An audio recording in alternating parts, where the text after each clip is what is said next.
I now hand the conference over to Mr. Abhinesh Vijayaraj from Spark Capital Limited. Thank you, and over to you, sir. Thank you, Aisha. Good morning to everyone on the call.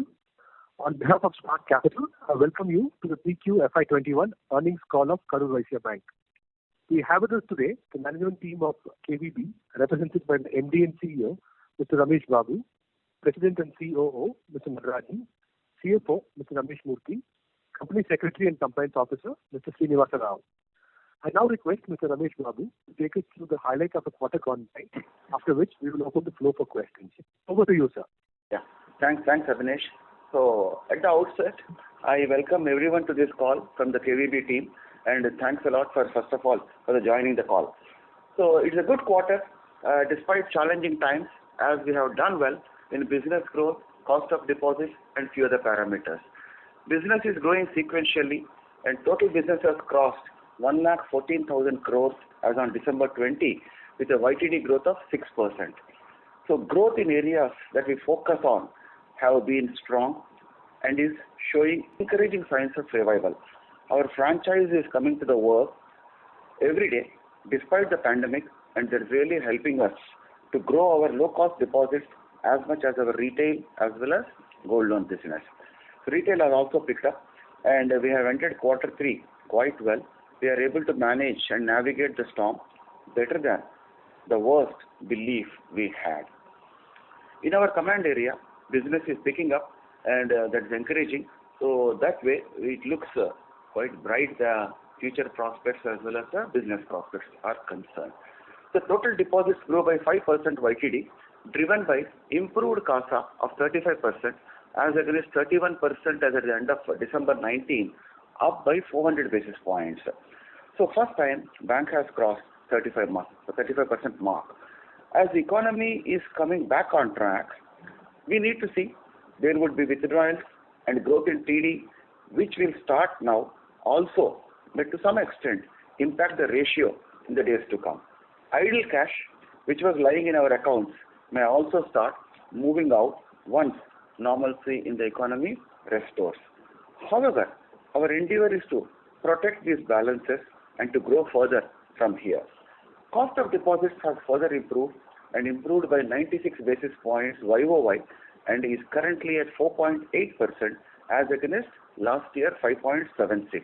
So we may not be able to maintain the low rates forever, because if the liquidity gets drained, naturally the cost goes up. So TD growth is muted, time deposit growth is muted, as the bank is having surplus liquidity, and a conscious decision over time deposit growth was taken, not to give a great thrust. So even if you grow well under time deposits during the year pass through, you need to invest in low yielding treasury assets, because the credit growth is not to the extent what we visualized. Now we have started giving focus on TD as asset growth started picking up. Coming to the credit growth on a YTD basis, so it was higher at 7%, and if we exclude IBPC, which was in the books last year, it comes to 9%. So we do not have any IBPC outstandings now. Advances have grown sequentially too.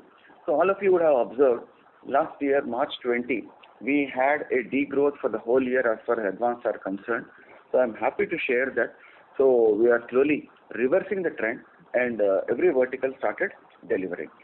So growth has been achieved through improved offtake in retail portfolio with YTD growth of 9%, and if you exclude the IBPC of last year, and the jewel loan portfolio also continue to witness, and the YTD growth currently is at 31%. Our business verticals have also started growing in numbers progressively.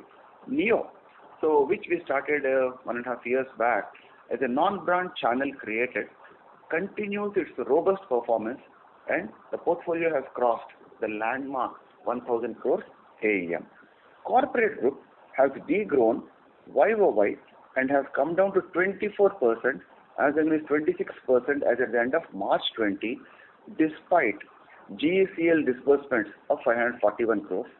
As all of you know, it's a conscious decision to go slow on the corporate book and to focus on rest of the segments.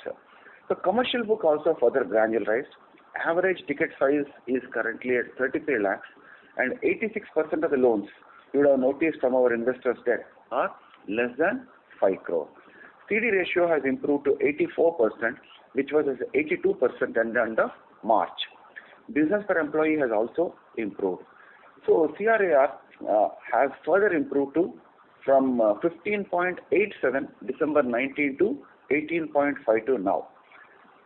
NIM stands at 3.29 and is almost flat despite consciously exiting few weaker accounts which are high yielding, and also we had to offer competitive pricing to our customers. Our endeavor is to maintain the stable NIMs.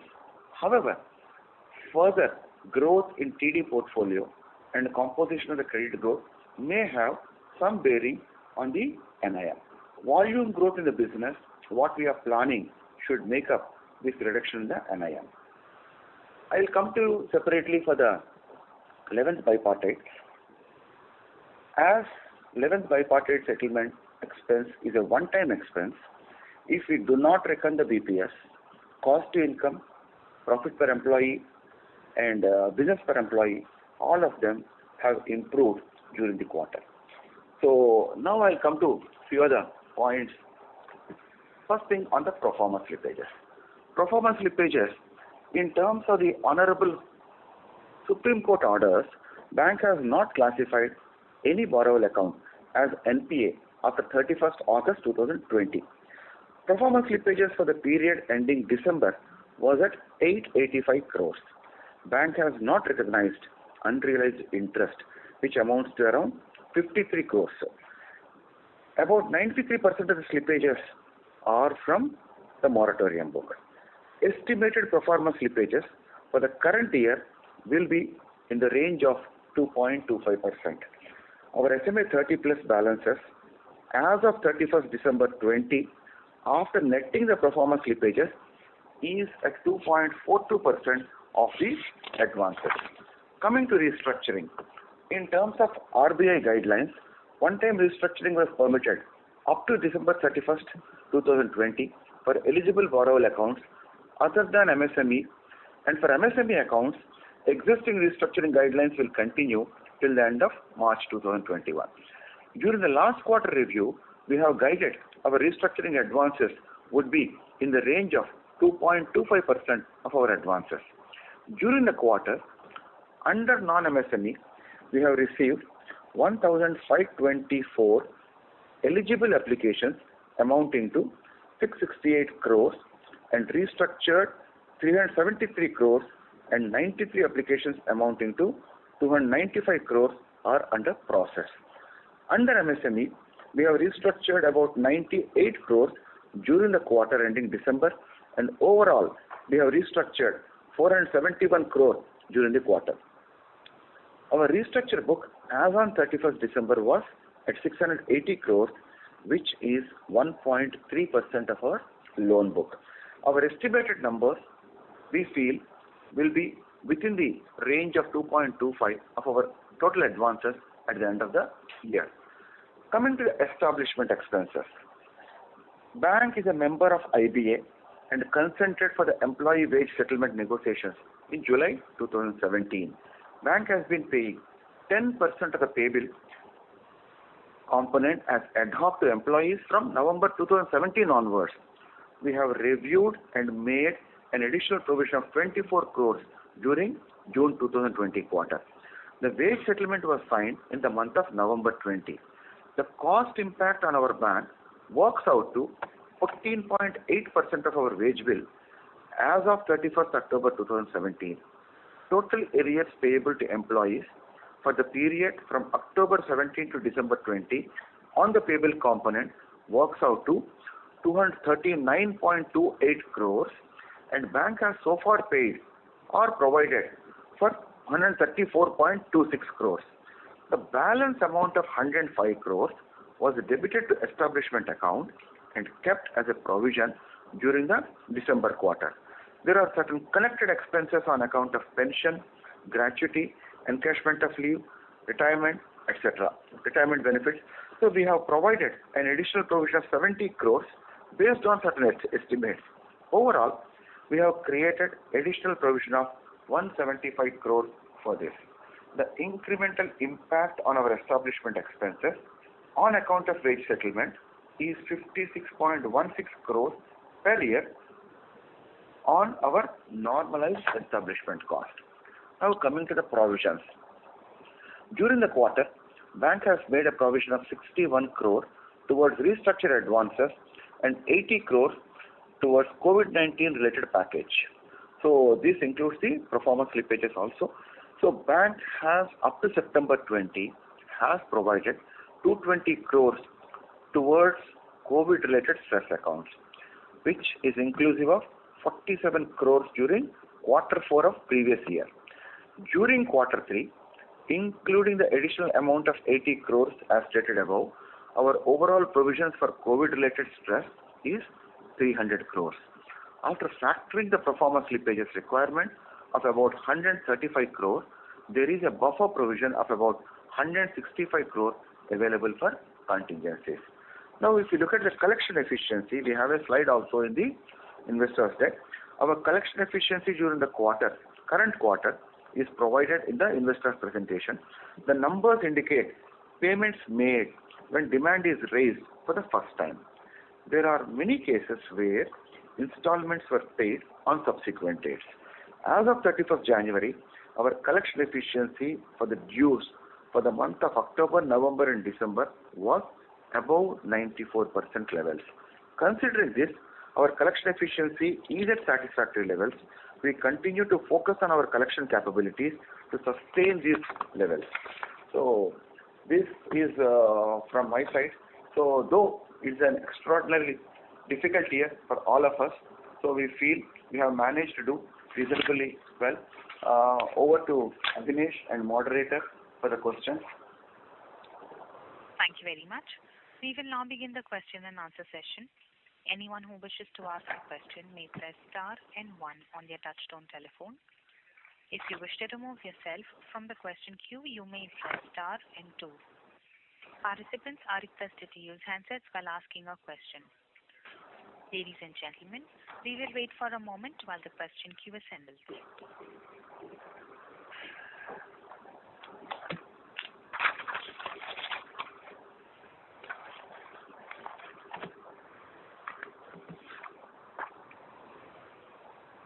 A reminder to the participants, anyone who wishes to ask a question may press star and 1 now. The first question is from the line of Renish Bhuva from ICICI Securities. Please go ahead. Yeah, hi sir, and congrats on a great set of numbers during this really difficult time. So sir, just one clarification on the restructuring part. So you have said that our total rejected book as on December stands at 680 crore. So what is the pipeline we have? You said I missed that number.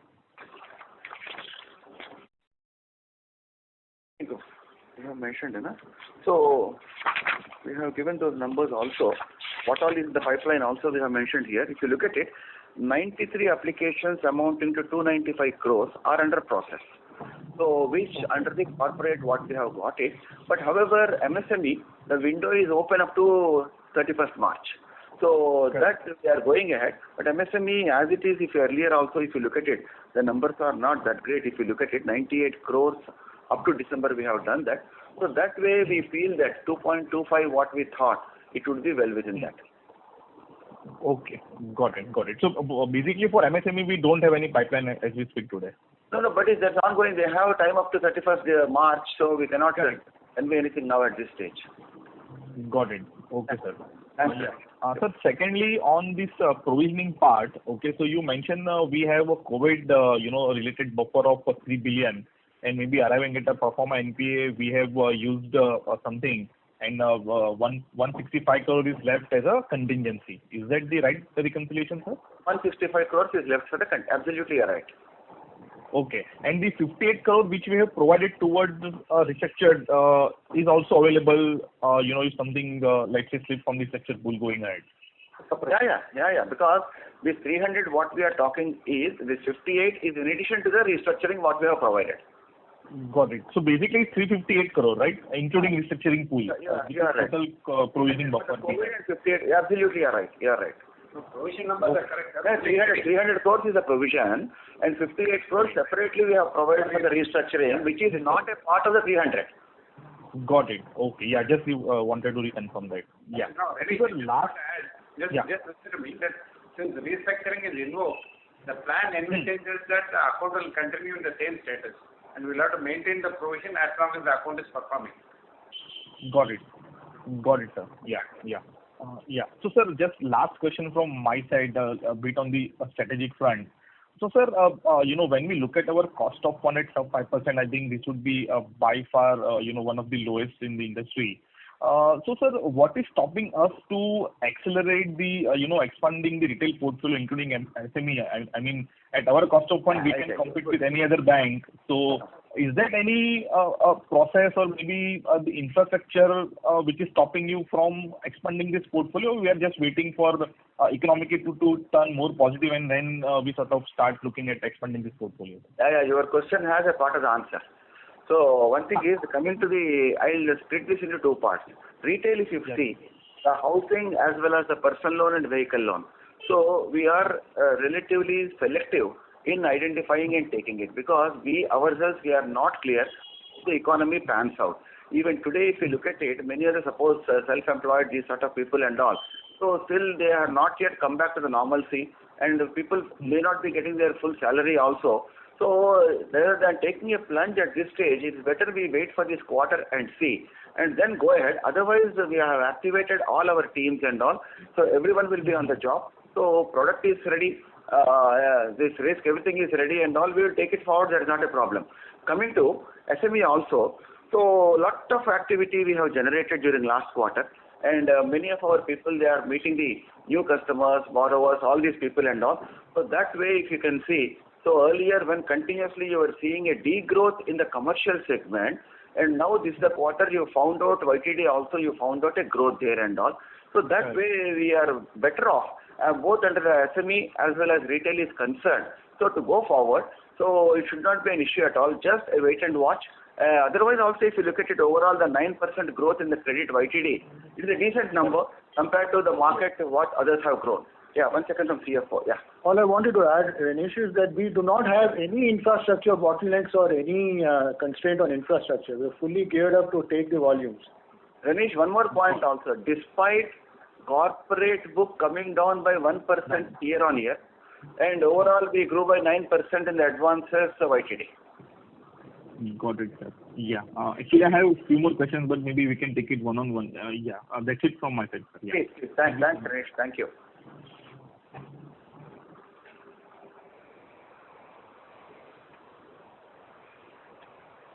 Thank you. A reminder to the participants, anyone who wishes to ask a question may press star and one now. The next question is from the line of Akash Sattani from HDFC Securities Limited. Please go ahead. Hi. Good morning, and thank you for taking my question. So, my first question is I wanted to get your thoughts on the sufficiency of our stock of provisions in terms of the balance 165 odd crores. I'm sorry, I'm not clear about that. It's a 165 crore provision. What is that you wanted? So I wanted to get your views on on how sufficient you think our stock of provisions is. Sufficiency? No. Two things we have to keep in mind. So one thing, if you look at this quarter, as a one-time expenses, what we have provided, we have told you. So that 175 crore. Now, if you look at the 2.25%, what we have estimated the slippages also, so which comes to around 1,180 crores for the whole year. So 880 crores already pro forma when we have already indicated there. So at the most another 300 crores it may go up. But simultaneously we are focusing on the recoveries also. That way the reversal of the provisions, what all will be there from the recoveries also will be there. That is one point. So if 169 also, if you look at it, we will be able to provide from our own sources what all are available, which we are generating from the March quarter also. So that as well as this, even if you look at it 169, even if we do not touch the March quarter also, ideally it should be sufficient enough with the 2.25% slippages cross what we have estimated. So without even factoring the recoveries and reversals of the provisions. Okay, that's it from my end. Thank you very much. Thank you. Thank you.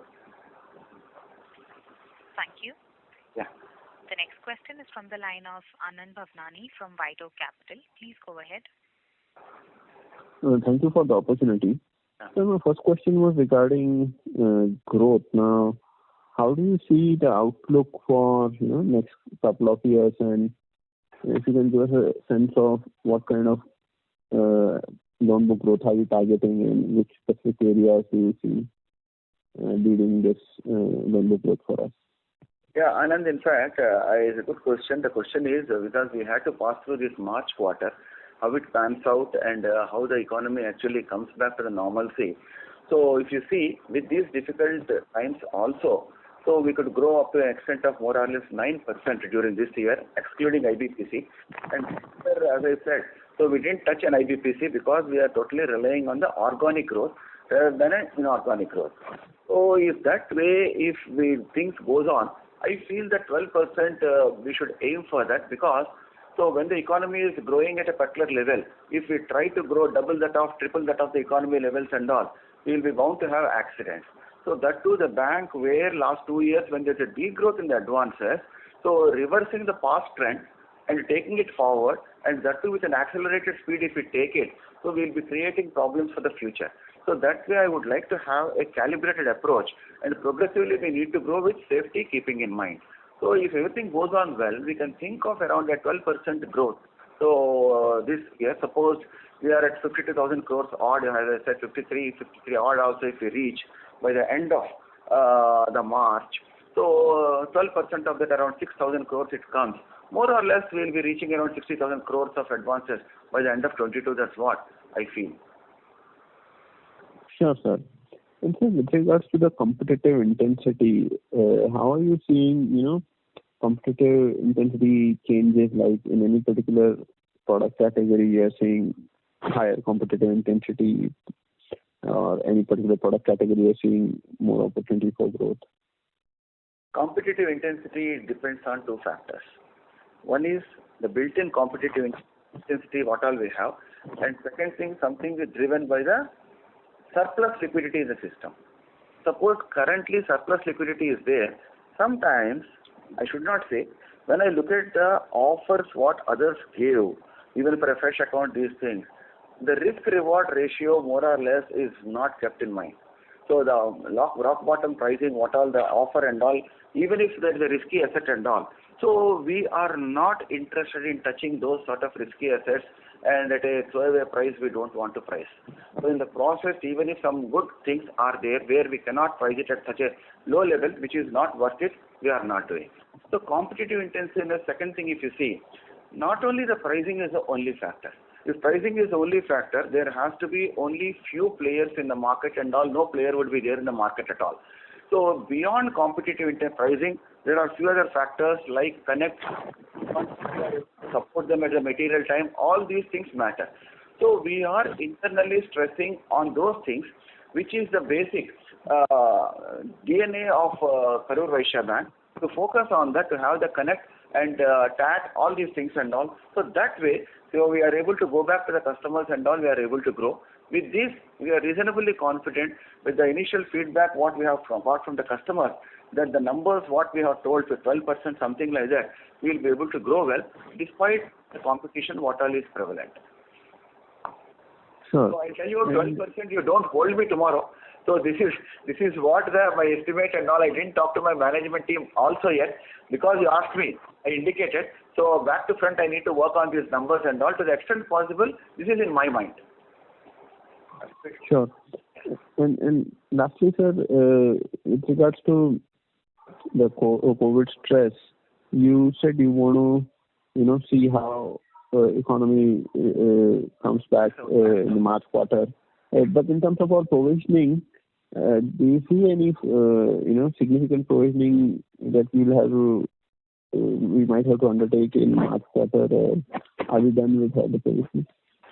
Yeah, I'll split this again into two parts. All along, bank has the pain under the corporate segment. So when we look at our corporate segment, as against a portfolio of around 14,000 crores also, so nothing much, around 100-200 crores only under the stress we are able to see it also. So which in the normal course, any bank will have to pass through that particular stress when you are in the commercial business. So the main component which was a lumpy and chunky hits we were getting earlier, if that is not coming, and rest has to be from the SME as well as from the personal banking. So if we split this again into this one, our SME 30 plus, if you look at it, so after netting off pro forma slippages also, it is 2.42% of the advances. But if you look at the retail segment, majority of these restructuring requests as well as the stress is coming from home loan as well as LAP. So our personal segment, personal loans are concerned, we are very conservative with lot many gating conditions and all. If these two, currently people are unable to service this because their cash flows have been impacted. Because few of them are not getting, they are getting delayed or not getting and all. But underlying asset is still with you. So, but you will not be able to enforce because of the Supreme Court directions and all. So compared to the earlier stress what we had under corporate, which majority portion was unsecured, here the stress what all, even if you undergo also, it is relatively secured with a decent LTV. Even if after tomorrow you go to the market and all and enforce that, you will be able to get back the money. It's a question of only time. The same is the case as far as our SME portfolio and commercial is also concerned. We have a slide in the investor deck you can see on the collateral coverage. So majority of our loans even under SME are also covered through collateral. So that way, compared to the corporate, as I was mentioning, major portion was as a consortium, clean, all these things. So this stress, even if it pans out, is relatively a better stress where the chances of recovery are better compared to the earlier stress. But whatever it is, we foresee that because we are totally focused on this follow-up, monitoring and every level, our people, we are alerting them on how they need to connect, how they need to own up each of the account. So we are reasonably okay, feel that there may not be big unforeseen hits under this segment. Sure, I'll come back and look for a few questions. Yeah. Thank you. The next question is from the line of Pranav Tendulkar from Rare Enterprises. Please go ahead. Hi, sir. Thanks a lot. Sir, there is a little bit confusion. So in your result press release, you have mentioned there is a 175 crore one-time adjustment to wage, and then in the presentation you have obviously said the figures that you mentioned, that is 135 crore for the wage bipartite agreement, and then there is a increase from 45 crore to around 71 crore in the retirement benefits. So can you just again explain where is that press release mentioned 175 crore and why the values mismatch? Pranav, see, I'm Natarajan here. The total the expenditure on account of this bipartite, it has two components. One is on the payable component and another is on the other benefit, connected benefits. If you see the overall, we have provided 175 crores towards the bipartite settlement. If you see the payable component, we have in our investor presentation, we have shown 135 crores, and the balance amount we have provided by way of the provisions. These are all one-time expenditure. We have taken into account all the possible the accounts. I mean, the expenditure required for this, we have provided for that. Okay, and that one-time provision is sitting where in the P&L and balance sheet? I think Pranav, in the P&L, 135 is expensed as salary, staff expenditure. 40 crores is accounted under provision others, and it is held as a liability because it is subject to actuarial valuations and other things. So that report will be actually finalized at the end of the year. Pranav, actually, as of 31st December, we have not paid. We have only provided. Only this quarter and the subsequent quarters, it will crystallize and then we will pay. So that is why the 135 crores is debited and put it in the payable account. Okay. And the remaining amount is we don't know when it will crystallize. So that's why we kept it in the reserves, provisions. Okay, sir. So just a little bit clarity. So in the next year, your wage bill is going to be around what number? See, if 31st March, our payable way bill was something around 857 crores. Right. And if you see 30th September, if you annualize it, it is 868 crores. So we also MDs are also mentioned, and the settlement, the bipartisan settlement impact is 56.16 crores per year. So if you roughly translate into percentage terms, it will be 6 to 7% only because of this wage bill. Over and above the current system. Yeah. Got it. So 6-7% above 868? Correct. That's all. Okay. Okay, so that's great. So second thing is that also there is a little bit mismatch where in your press release you said that there is a 342 crores aggregate provisions for COVID. And then there is one value mentioned which is a 300 crore if you go to the COVID provision slide. And then 165 crore you said is the available out of that in the contingency. But you have only actually utilized something like 14 crore and 57 crore as a two items from the existing 220 crore in the previous quarter. So, and then you have provided obviously something extra. So can you just tally it? Yeah. Pranav, let's go through the numbers one by one. The 342 crores is the disclosure which is required to be made based on terms of our accounting. Correct? Correct. So that breakup is very simple. 220 crores was already provided up to September. Correct. 80 crores is what we have provided towards pro forma slippages. Correct. And another 40 and odd crores towards this restructuring which came out of this moratorium book because of COVID stress. So that is a number of 342 which our auditors have mentioned as a disclosure in the financials. Correct. Am I clear? Correct. Yeah. So now, this is not 57 crore restructured provision, but it is 40 crore. See, that restructure, like our MD sir was saying, there will be both components, one flowing out of COVID and one out of regular MSME package. Got it, sir. Okay. So and where is the 300 crore coming from and 165 crore? No, that now if you theoretically see 220 plus 80, because restructuring, the reply which I gave to earlier question, right. Once the restructuring is done, based on current RBI guidelines, the restructuring provision has to be carried forward separately. These are the RBI guidelines. Now it is based on the performing status of the account, it has to be treated separately. Okay. So the COVID provision per se, including pro forma slippages, is 300 crore. Right. Now, if you consider 880 crores worth of slippages, pro forma slippages, 135 will be the outer limit for provisioning requirement on those accounts at roughly say 15% and all. So if you reduce the 135 from 300 crores, the balance left, which we are treating it as a buffer, is around 165 crores. Okay, perfect. Yeah. Got it. And to the earlier question, I think from someone from HDFC, so this 165 is actually created and held on record. We still have room to create something which we will do in the normal course during the current quarter. Correct. So that 65 crore additional provision that you made for COVID in this quarter is a part of that 300 and 165. Yes. Right, sir. So third thing is if you go to the provisions slide, then there is a one provision item which is NPI, others including NPI, that saw a big jump to 63 crore. What is this? I was surprised why nobody asked this question. There are two items there. One is the LVP write-off which you had to do, but don't quote me again. But everybody is aware, sir. That's come in paper. Okay. Yeah.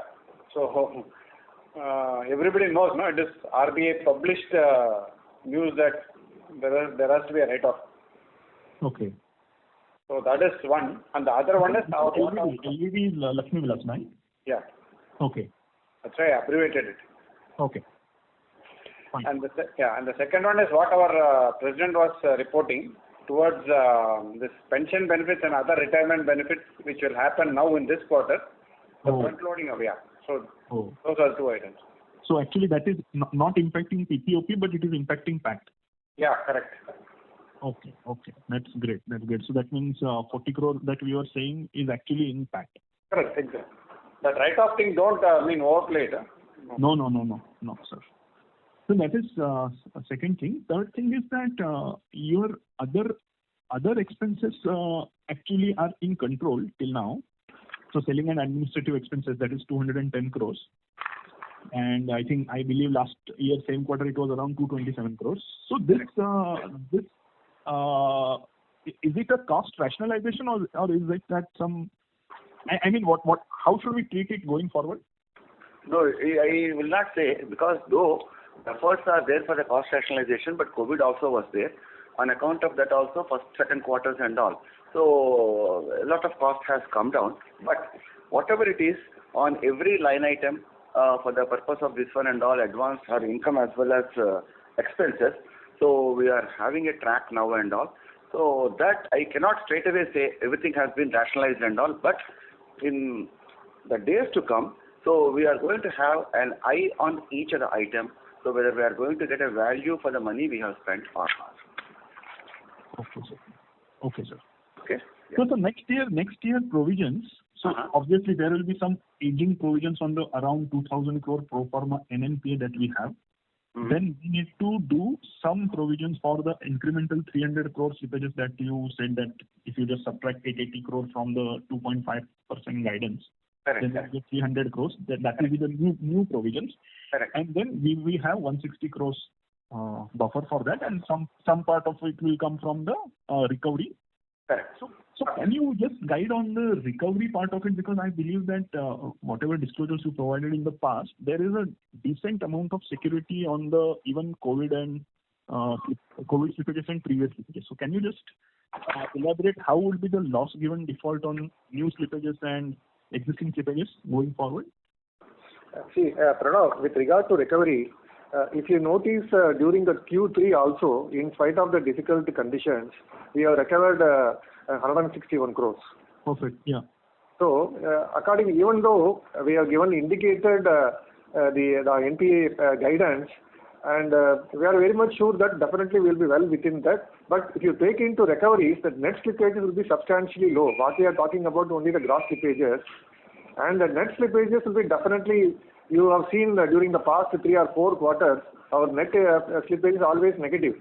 Only maybe in the March also we are planning for that only. Correct. So upgrades and recovery of around 150 to 200 crores per quarter could come from next quarter. That is what historically, if you see, during the past 3 quarters, we are able to achieve this. But being the last quarter, we have activated the recovery team, and we are initiating a lot of other measures. Definitely it will pay result. In addition to that, because of the COVID, there were certain regulatory issues were there. So particularly on the SARFAESI and all, we are not able to take the possession of the properties. Everything is lined up now. So once it is cleared, there will be a good recovery from this segment also.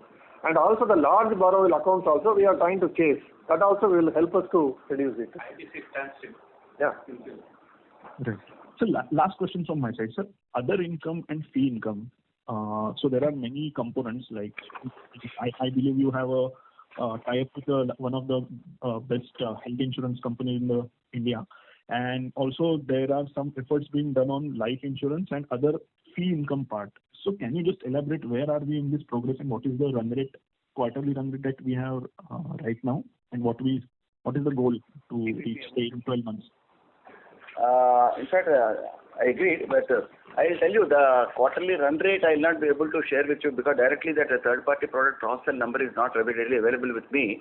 Okay. But one thing I can share with you, and so we have been emphasizing on every partner as well as our own branches for improving this one and all. The question what happened is few of the players where the IT integration is required. So we have actively worked with them so that the policy will get generated straight away in the branch, and immediately after the transactions they can print and they can give it. Most probably by the end of the month or something like that, either the issues from the partner or from our side and all, we are taking it forward. Once that is through, that will be better. And second thing is coming to the promoting these products, insurance and these things also, to some extent it is subdued during this COVID period. As all of you know, when people are struggling for their income and maintenance of the families and all, so if our people, they were approaching them for the third party and all, there is some sort of reluctance on their part, because they want to save something for a rainy day. So that has to some extent dampened our cross-selling efforts. So which maybe this quarter, once normalcy restores, we will be able to get back the traction. And third thing is, we were not having a strong CRM. So that we are in touch with the service providers and all. Most probably by the end of this month or next month, we will be able to conclude that once the CRM comes, we will have a better tracking mechanism, particularly for the leads generation, follow-up, third-party cross-selling, all these things. So that will further improve our position. This is a work in progress going on well and all. So when the economy is not doing that well and all, where we are unable to push, we thought let us put this infrastructure in place and all, so that we can take off once things are back in action. Okay, sir. Thanks a lot. Thank you. Thanks, Pranav. Thank you. Thank you. The next question is from the line of Sri Shankar from Incred Capital. Please go ahead. Sir, good afternoon. Good afternoon. I've got a couple of questions. First is, sir, what is our CET Tier 1 capital? It is, I told actually here, 16 point. 16 point. Yeah. I'll just tell you, it's 16 point odd, we'll just tell you. One sec, yeah. It is 16.46, something like that, I see. I said Tier 1. Tier 1 only. Because Tier 2 is 80% odd. Tier 2, you see, it is 18.52. Tier 1, for entire capital, Tier 1 capital is CET1. We don't have any AT1 borrowing. Okay. And how much has been our lending under ECLGC scheme? 2,000 crores. So we have given a GECL, we have given a slide. So it is a 2,000 crore we have disbursed segment-wise also. We have a slide for that. Which I missed it. Which slide is that? I'll just tell you. It is slide number 23. Okay. Okay. 23. Okay. GECL portfolio. Okay. Correct. Absolutely. Okay. 2,000 crores.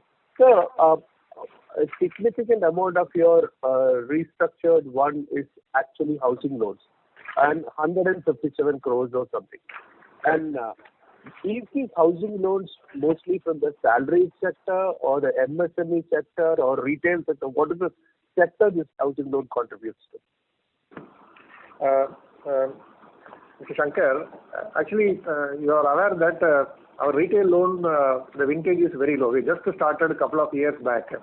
So our initial focus was to tap our existing customers instead of the new to bank. So if you see our existing customer pattern, most of our customers are self-service businessmen or self-service professionals.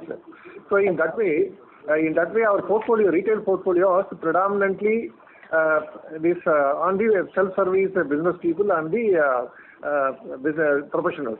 Of course, there are some salary sector also there. I can say some maybe 60% from the business and self-service professionals, and 40% will be in the salary class. Mm-hmm. Okay. Sorry, 60% from the business side and 40% from salary class. That's right. That's right. Okay. Thanks. Sorry. If I can just clarify, you wanted the Tier 1, Tier 2 capital. Yeah. Our total CRAR is 18.52% for this quarter. Yeah. Tier 1 is 16.46 and Tier 2 is 2.06. Thank you. Okay. Okay. So, in your slide 26, what does it, when you say that SMA 30 plus is 2.52 and then you have this portfolio performance balance in rupees, this is in terms of absolute numbers, 3,400, I don't understand. That's the reason why I asked you. Slide 26. Yeah, the slides 26, we are just giving a trend. So we are not talking about any absolute numbers here. But if you talk about the absolute number, the SMA 30 plus is 2.36%, which we have indicated on the side box. Yeah. And in the graph, so what we assumed that in March 2017, if our SMA numbers are at 100, how the trend, how it moves. So that is just to give indication, we have provided this graph. The first one is in terms of the value, and second one in terms of the percentage to our advances. And okay. And this is portfolio performance when you say the same thing at SMA 30 plus at Nietzsche? Exactly. We take the SMA 30 plus numbers and then we compare with the 31, that is March 2017, and we analyze the trend. So if you see March 17, now the trend is increases slowly, it is coming down because of a lot of measures bank has taken. And because only in, if you see the September, it has come down drastically. Now again it is moving. So my question is, what is the difference between these two graphs? No, the first graph is in terms of the value. Second graph is in terms of the percentage to advances, or SMA to balances to advances. Okay. Thank you. Okay.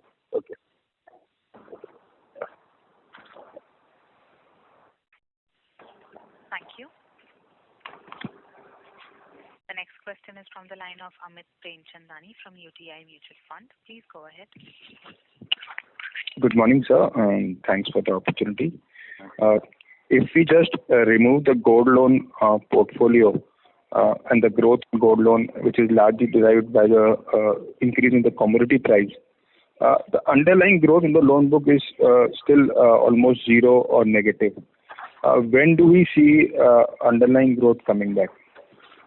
Now, if you look at the growth book, the degrowth YOY is there in the corporate segment. Okay. But if you look at the commercial also, so you are able to see some sort of growth. Earlier, as I was mentioning earlier also, up to March 2020, if you look at it, so all segments more or less we were having a degrowth only. So now, if you look at it, so the growth started. If you do each other segment, it can be housing, vehicle, there under jewel loans, other things also we started growing. And jewel loan, anyhow you have told, SME also there is no degrowth. So that way, if you look at it, the degrowth stopped and they started growing that way. And third thing also I'll tell you, earlier we were having IBPC. So the growth what all we were having up to the end of March was with IBPC of 800 crore. And in the December of last year, IBPC was much more. Whereas this year, the growth, every rupee is only on account of our organic growth and all, we didn't go for any inorganic growth. So that way, everyone is more or less aware that they need to deliver. Even I was telling you about the Neo, which was a new channel also, it has grown more or less by 40-45% during this year. But the problem is, up to September ending, no one were coming forward, neither the borrowers nor actually the people also they were going forward. So the actual traction has come only in this quarter.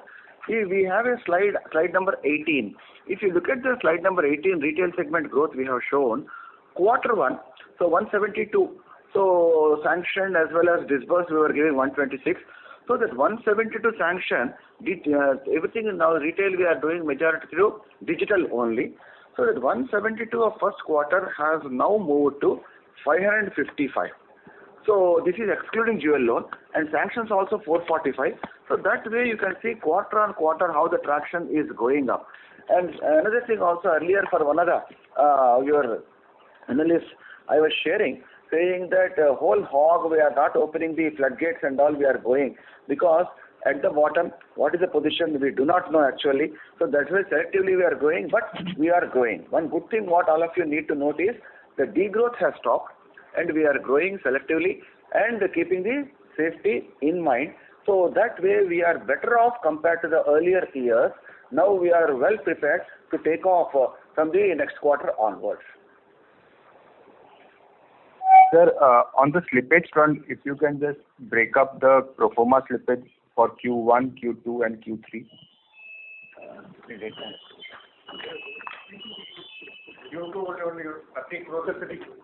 So the rate growth only to 30 crores in quarter. Because of August moratorium sanction. Yeah, because of the August moratorium, quarter 2, we have 30 crores of slippage and rest of them, so these we have identified and diagnosed, that is we have recognized them and third quarter. So that way, end of third quarter, what all is there, that 880 crores, 830 plus 850. So 850 plus 30. Sir, 850 plus 30. 850 last quarter and 30 for the prior quarter. And 0 for Q1? Zero for moratorium standstill was going on at that time. And sir, your guidance of 225 basis point or 250 basis point of slippage is on an annualized basis, right? True. And sir, on the collection efficiency chart that you have shown, what exactly does it signify? 31 number slide, the term loan October 20 was 87.5. That has moved to 97.5 in terms of efficiency. What exactly does it signify that you have collected 10% more this month? Mr. Amir, see, actually what we are trying to mention here, if you see the first time payment, whatever the first table, we have presented it when the first time payment, this is the efficiency. For example, then any mandate is there, if you proceed on the due date, only 87.5% were honored. So remaining 13% were rejects. But you know that the second time, third time, we will continue to make the payment only after talking to the customer. That is our normal collection measures, which normally it happens, not necessarily now, when earlier also it is like that. So the second table, what we are saying that out of this 87.5 is improved to 97.5. For example, October, the 12.5 were not paid, but whereas the same the customer subsequently paid, and only 2.5 is outstanding. So what I am trying to say is, it is not that the customer is still not paid, but subsequently is paid. So that is what we are trying to present it here. Thank you, sir. Understood. And sir, the restructuring in the commercial book has been much lower. Is it likely to sustain a commercial as well as MSME book, or can we expect a pickup in the next quarter? See, I mean, again, if you see our pro forma slippages, again, substantial slippages comes from the commercial. So what we have conservatively, what we have taken the decision is, if the customer is not able to run the business and the cash flows are not visible, there is no point in continuing under account under restructuring. So that is why we are forced to take a call that let us not consider restructuring. We have allowed the account to slip, so let the customer will try to recover the money. So that is why our restructuring is low, whereas on the slippage side it is higher. Thank you, sir. A final question from my side. If you look at a 10-year trend, the biggest drag on ROA after credit cost have been the overall cost to asset ratio for KVB, and it has continuously moved up. And this quarter we also saw fee income also being a negative drag in terms of growth. So how do you plan to deliver on levers to improve ROA except the credit cost? Yeah, I'll just tell you one thing. So this year, comparing the income with that of last year may not be that correct. The reason is the major heads were the income during the quarter also. Because first and second quarter there are issues. All of us, we know ATMs were you cannot charge, and the government has imposed some sort of restrictions and all. With all those things, and the number of transactions are also come down. So processing charges. Now, if you look at it, there is a dispensation for the balance sheet finalization also was given because of the COVID. So that way, the processing fee which we were recovering earlier up to the third quarter, so it got slightly deferred and it has been postponed to rest of the quarter. So even if you are asking the borrowers also, the balance sheets are not ready, we need to give. Even if something is ready, the estimates also they have to give. So in the entire process, the process of the renewals and other things got delayed. So that is one point. Second thing, if you look at it, processing charges is one. Second thing is the commission on the LC and BG. When the activity itself has subdued and not come back to the normalcy in full throttle, so the question of LC, BG opening have come down, which on the non-fund base earlier we were getting, and that has not come back as yet in this quarter also. So third point, earlier I was responding to one of your colleagues about the third-party products and all cross-selling. Because selling at this stage when they were literally struggling from hand to mouth for maintaining and sustaining their families, at the time if you go and tell them, no, you take an insurance and all, so the response level from them is not that great as we were having earlier. So with these things, we need to keep the ground realities in mind. So though we have been tracking how we need to go ahead and all, but it is one of the points we are looking at it. Not only that, as I was telling earlier regarding the ROA, We are abreast of the situation and all, each of the lever. So we want to have owners also within the bank and all. So periodically we will be reviewing this lever, how it moves and what is the bearing it will have on the total ROA, and how to control the cost as well as how to optimize the income. This would be an ongoing process we will do with more trust. More trust. Earlier what all was coming and going was going on. Now it is not so. It will be monitored by CFO personally, looking at each of the points and all on an ongoing basis. And we are very sure, because we are well aware saying that ROE is one of the key factors which we need to take care of that and all. We will work on that. Absolutely, I can say you on that. Any guidance on ROA? ROA, that's what I'm saying now. Okay, credit cost, as we were discussing how economy pans out, reserves and all, we do not know. So if everything goes on well, so to some extent we'll be able to improve much better in 21-22. But whatever it is, next to next year, we'll have to cross 1% and all. So accordingly, every day we are planning only keeping ROA in mind. Thank you, sir, and all the best. Thank you. Thank you. Thank you. The next question is from the line of Rohan Mandora from Equirus Securities. Please go ahead. Yeah, hi sir. Good morning and thanks for the opportunity. So on the slide of the portfolio performance, slide 26, this data is excluding the pro forma slippages. Would that be correct? Yeah. The 16 to 34 jump which has happened does not include the pro forma slippages. 26, this one. Yeah. Yes, okay. And sir, secondly, in terms of the recoveries that we are getting in the last 3-4 quarters, like, is it more driven by the enforcement of securities, or is it more because of the improvement in the businesses and so they are coming back and repaying? If you could share some color, and incrementally also, like, how are we seeing the recovery coming? More from the improvement in business or from the enforcement of securities? Mr. Logan, see, if you have noticed during the 9 months period, the security realization is not possible because surpassing procedures we are not able to proceed. Okay. So large advance also, the IBC, everything is at standstill. So whatever the recovery which you are displaying during these 3 quarters is only cash recovery.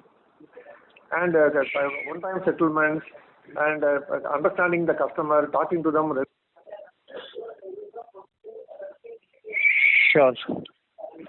We would request the participants to stay connected as the line for the management has gotten disconnected.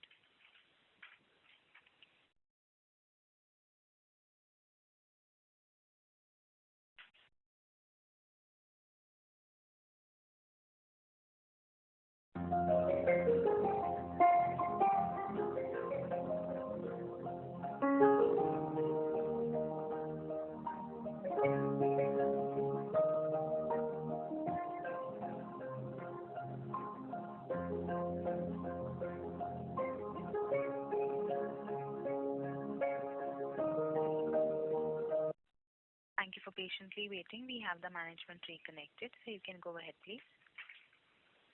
Yeah, Mr. Logan, I was talking to you about the recovery processes. So what are you seeing in the numbers? It is only a cash recovery on account of one-time settlements, and customers are paying, and also wherever it's possible, customers are liquidating their assets and then making the payment. Right. Sure, sir. And so on this collection efficiency slide, the term loan and working capital bifurcation, so is this for the entire portfolio excluding jewel loans, or what is the... It covers the entire portfolio other than the loans and bills portfolio and small thing, but by and large it covers our entire portfolio other than jewel loans. Sure, sir. Okay. Thanks a lot, sir. Thank you. The next question is from the line of Jay Mundra from B&K Securities. Please go ahead. Yeah, hi sir. Thanks for the opportunity and thanks for the additional disclosure. Sir, just on collection efficiency slide, and if I were to look at the SMA2 number that we have disclosed at 2.5%, now if I look at the collection efficiency which moves, the period and the December collection efficiency and the collection efficiency after 1 month, there is a 4-5% kind of a difference as people pay with a lag. So this SMA2 number that you have disclosed, 2.5%, is it December end, or this takes care of the lagged payment? No, so whatever it is disclosed as of 31st December, Jay. Right. Okay. So as people pay with, as you have shown that, some of the customers will pay with a lag. Yeah. So this SMA2 number should have also come down, right? As people pay with a lag. Right. It's an ongoing process, no? Some forward movement will be there. Right. Right. Okay. Great. Thank you. And second question is, sir, on commercial book. Now, if we have given around 1,400 crores under ECLGS, right? And if I were to multiply that by 5, assuming that, let us say 7,000 odd crore will be the portfolio outstanding, and if I remove that from the SME book of 16,000 crore, right? So around 9,000 crore is the number which have not taken ECLGS, and of them 475 crores have already slipped. So I am trying to understand that from 12 months perspective, this commercial book slippages should trend much lower, right? Because all the borderline cases are either have slipped or they would have availed ECLGS, and hence at least from 12-18 months perspective, the commercial book, which was the, let us say, a pain area, should show significantly lower slippages. Will that be a right conclusion or no? We also feel so, Jay, because what you said is correct, which were there many other borderline cases, which were prior to March also, they were fledgling and all that struggling. So all of them, because that support structure has been suddenly withdrawn, so they had to break. So that way, weaker links, what all are there, they have been broken now and all. So that way, we feel that in the days to come, those who are able to survive and sustain, so the good ones will survive and all. This level of pain what we have undergone, so it will not be at the same level in the days to come. That's what we also feel. Right. Okay. And the last question, sir, is if I were to total your pro forma slippages 880 crores, then your restructuring 680 crores, and additional pipeline of 295 crores, and SMA2 number of around 1,200 odd crores, right? Is there any overlap between all these three? Because if someone from an external perspective, if someone wants to capture the residual stress, which is pro forma plus restructuring and let us say SMA2, is that all three are additive or is there something overlap? Thank you. There is no... 680 is cumulative. So during that year, it is only 480. Right. Yeah. So, but 850... Other than that, nothing is overlapping. Everything is independent of that. So it may be an estimate, it's standard. It cannot be. Estimate, not particular. Retail and, personal and... So the pro forma 880, definitely it is not included in the SMA2 which we have published. Correct. Right. Okay. And the last data question, sir, if you have the net NPA breakup the way you have given for gross NPA, agri, commercial, retail, corporate. Yeah, I'll answer that, Jay. Our net NPA figure, which is there in the slide, is 1,263 crores. That can be broken up into commercial is 466, retail is 68, agri is 22, and corporate is 707. Sure, sir. Thank you so much. Thank you. The next question is from the line of Anand Bhavnani from White Oak Capital. Please go ahead. So you gave us a sense of, about the recent quarters and some sense of outlook. In terms of your, 3 to 5 year outlook, which are the areas where you kind of see major scope of improvement and you'll have to kind of invest time and money? Yeah, if you look at each of the verticals, so we have enough scope. If you look at the retail segment, so each of the product we can grow very well. Home loans as well as vehicle loans as well as under retail segment also gold loan also there's a provision where the yield is around 10 point odd. So that way when we are better off as far as technology is concerned, digital booking is concerned, so that is not a problem. Coming to the commercial segment is concerned, so as I was mentioning earlier, now we are reconnecting our branches, all of them, and we have strengthened also by creating a business banking unit also throughout the country. There are 18 units are there, 16 units are there. So with these relationship manager structure, what we have created, so we are better off in having these commercial. In the earlier call also I was mentioning, our focus would be rather than on the corporate, and we will focus on the commercial front. Though the numbers may not grow in wholesale numbers how they grow, but the pricing power is relatively better here and all. You will be able to get some more better yields here. So that way commercial is concerned, it is a bank is in that, and we can revive that, and we are confident of that. Now coming to the agri gold loan portfolio, we will continue to do that. I'm not saying that we will get out of that one and all.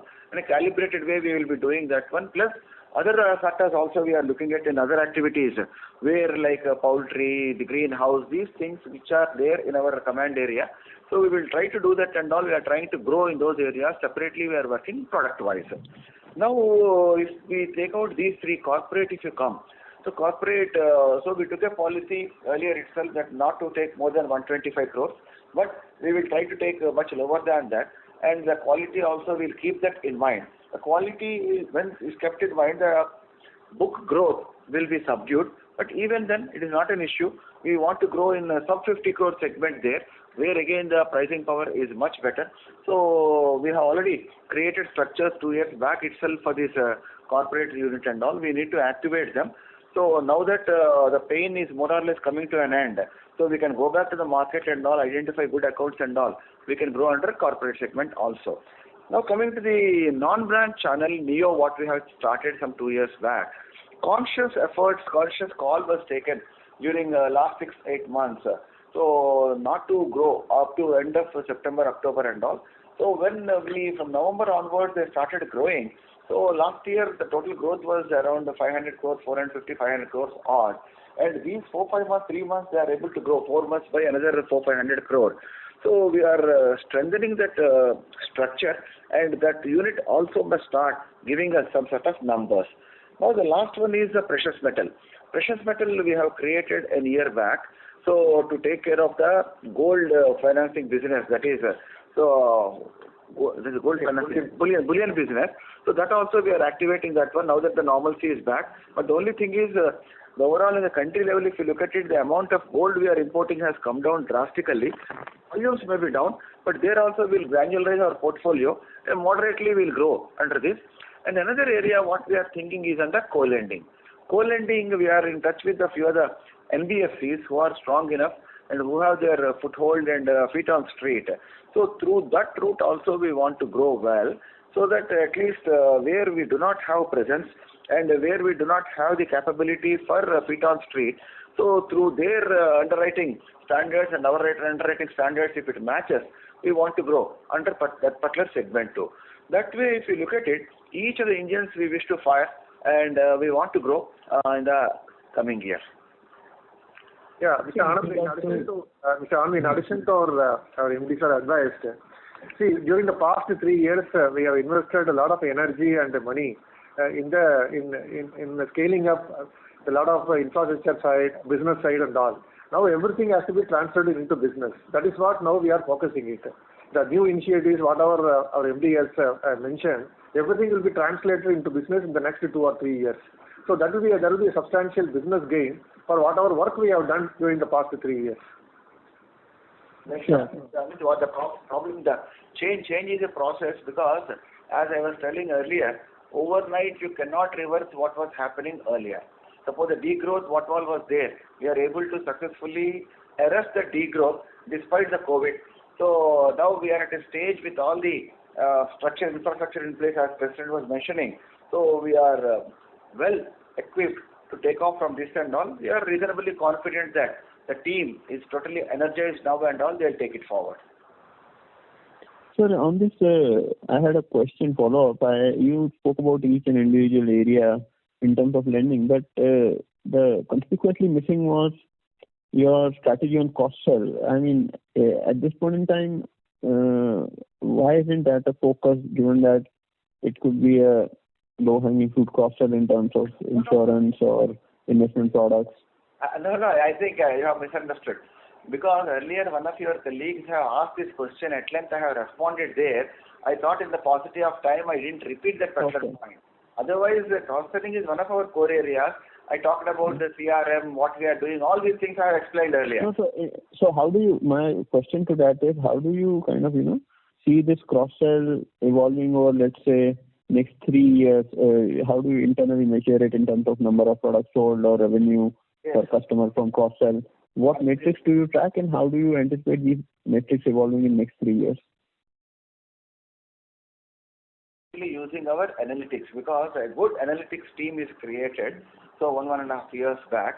So by using the analytics team, which are the products which we can promote actually, and keeping in view the profile of these customers, and that is being identified and all. As I told earlier, CRM is more or less on the stages of finalization. Maybe end of March it's ready. So we'll be effectively use that and to promote and push these leads to the branches and all for follow-up also.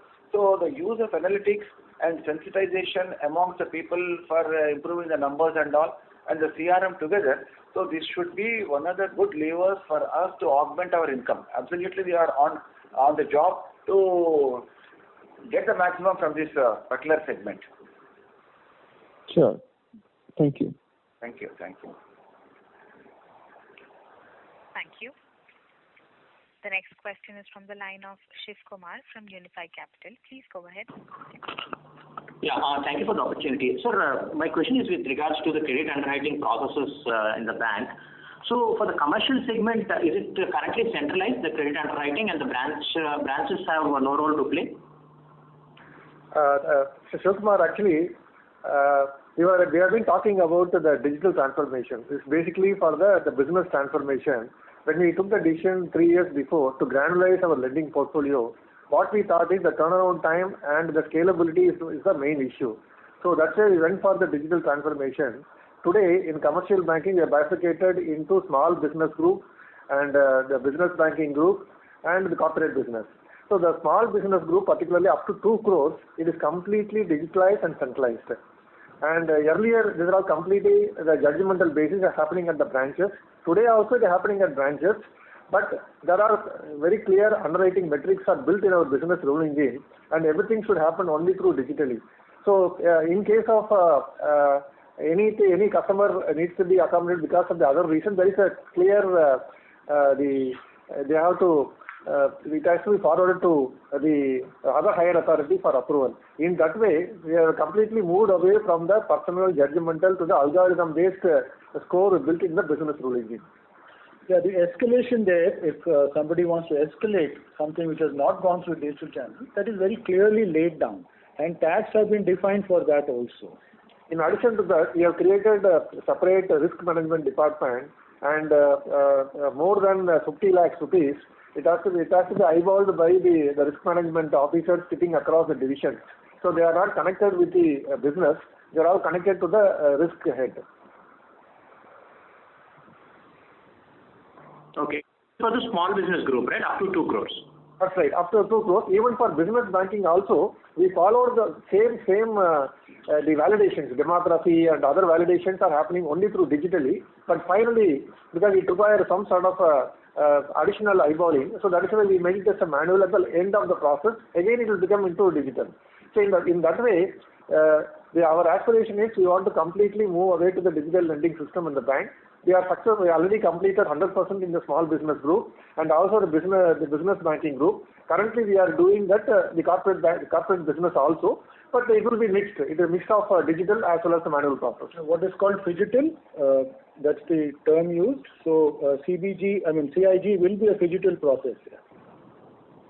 Got it. So, but where does the credit decision happen for even the SBG group? No, see, whatever the sanctioning authority we have not disturbed. The only thing is the underwriting for earlier is a purely judgmental. The manager feels that they can approve the loan because it's only personal judgmental, and then always we can put some reasons. But in under digital system, we have built a scorecard. If the score is less than 30, we cannot approve. There is no way it can be sanctioned. And if it is 30 and 55, it has to be eyeballed by the risk management. If it is 50 and 55 and above, it's a green channel.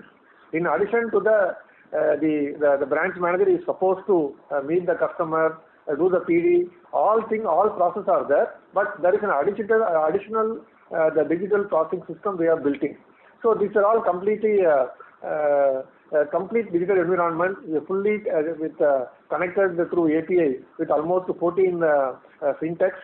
So it is working very well in the bank now. Okay, so this is a internal score which is generated by the system based on some algos, and the branch manager has no role to play in that. Exactly, it's all completely back tested, and we have.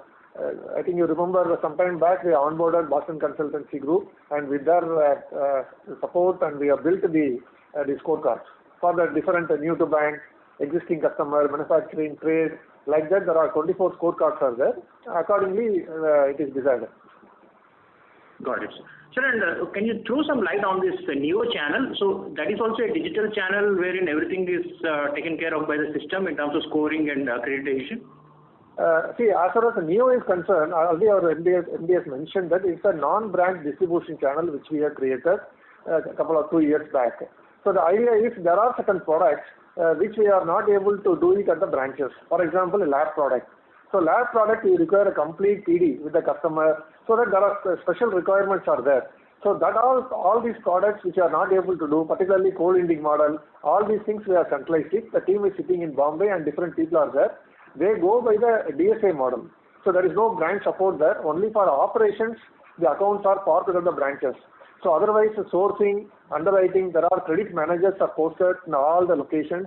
These credit managers, they go personally, discussed, record, and of course, we are not connected with the digital platform. We are in the process of doing it. So currently, the model goes on the PD basis. There is an underwriting model is there. Currently, it is doing like that, but over a period of time, within the next 6 months period, we want that also to put it under the digital platform. Okay, and sourcing of the business, you rely on the DSAs and co-lending partners. Exactly. Got it, sir. Sir, and one question on the restructured book. Given that much of the restructuring is coming from the retail side of the business and that too on secured business, what is your own expectation of recovery of this book? Yeah, I'll tell you. So earlier also I was mentioning that regarding the stress, the texture of the stress, what all was there, and currently if you look at it, so it's a question of only the time now. Earlier the stress was there and all, majority used to be the unsecured. So now, once the Supreme Court orders they are out, and you can start enforcing on the normal stress and restructured also. What we have done is, if you look at the numbers, they are very conservative numbers are there. Many of the cases where we didn't find any visibility of the cash flows or his ability to service and sustain, we straight away rejected those cases because we didn't want to postpone the problem, we wanted to bite the bullet. So these cases, naturally, we have to have a practical approach and look at their position and all. They were getting their salary or the self-employed or some sort of sustenance they were getting earlier, and few of them they were getting their payments in time. If they have not got the payments in time and normalcy is going to be restored, it is the right time we need to support them. So keeping all these points in mind, and we have restructured this account wherever we are reasonably felt this is a deserving case, all those cases we have done. So we assume that with the economy coming back to the normalcy, many of them will be able to get back their money. That is one thing. Second thing, as you know, in India, the house or home is close to the heart. Everyone tries to protect their home rather than surrendering it to a banker for an auction. So that way, the ability to recover a home loan is relatively better compared to an unsecured, a big corporate loan. So that point we need to keep it. So that's why I was told that the texture of these restructured loans is relatively better than those which were there earlier. Thank you. Due to time constraints, that was the last question. On behalf of Spark Capital Advisors, that concludes this conference. Thank you for joining us, and you may now disconnect your lines.